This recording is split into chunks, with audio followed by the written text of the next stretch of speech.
کہانی جو ہے کہ معزز سامعین، ہمارے چینل کو لائک کریں، کومنٹس کریں، سبسکرائب کریں۔ ایک گاؤں کافی خوشحال، ہرا بھرا، بیلوں کی ریل پھیل، ٹیوب ویل میں چلتا پانی اور خوبصورت لہلہاتے ہوئے کھیت۔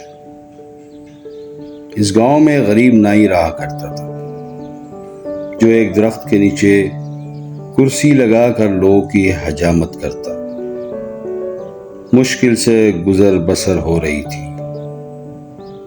اس کے پاس رہنے کو نہ گھر تھا، نہ بیوی تھی، اور نہ ہی بچے، صرف ایک چادر اور تکیہ۔ ہاں جی، صرف ایک چادر اور تکیہ ہی اس کی ملکیت تھی۔ جب رات ہوتی تو ایک بند اسکول کے باہر چادر بچھاتا، تکیہ رکھتا اور سو جاتا۔ ایک دن صبح کے وقت گاؤں میں سیلاب آ گیا۔ اس کی آنکھ کھلی تو ہر طرف شور و غل تھا۔ وہ اٹھا اور اسکول کے ساتھ بنی ٹینکی پر چڑھ گیا۔ چادر بچھائی، دیوار کے ساتھ تکیہ لگایا اور لیٹ کر لوگوں کو دیکھنے لگا۔ لوگ اپنا سامان، گھر کی قیمتی اشیاء لے کر بھاگ رہے تھے۔ کوئی نقدی لے کر بھاگ رہا تھا، کوئی زیور، کوئی بکریاں، کوئی جانور، تو کوئی کچھ قیمتی اشیاء لے کر بھاگے ہی جا رہا تھا۔ نائی بڑے سکون سے ان سب کو دیکھ رہا تھا۔ اسی دوران ایک شخص بھاگتا آ رہا تھا۔ اس نے سونے کے زیور، پیسے اور کپڑے اٹھا رکھے تھے۔ جب وہ شخص اس نائی کے پاس سے گزرا اور اسے سکون سے لیٹے ہوئے دیکھا تو غصے سے بولا، اوئے،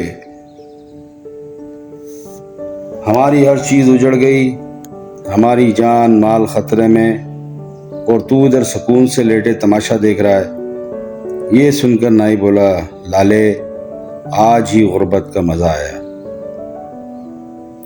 دوستو، جب میں نے یہ کہانی سنی تو ہنس پڑا، مگر پھر ایک خیال آیا کہ شاید روز محشر کا منظر بھی کچھ ایسا ہی ہوگا، جب تمام انسانوں سے حساب لیا جائے گا۔ ایک طرف غریبوں کا حساب ہو رہا ہوگا، 2 وقت کی روٹی، کپڑا، حقوق اللہ اور حقوق العباد۔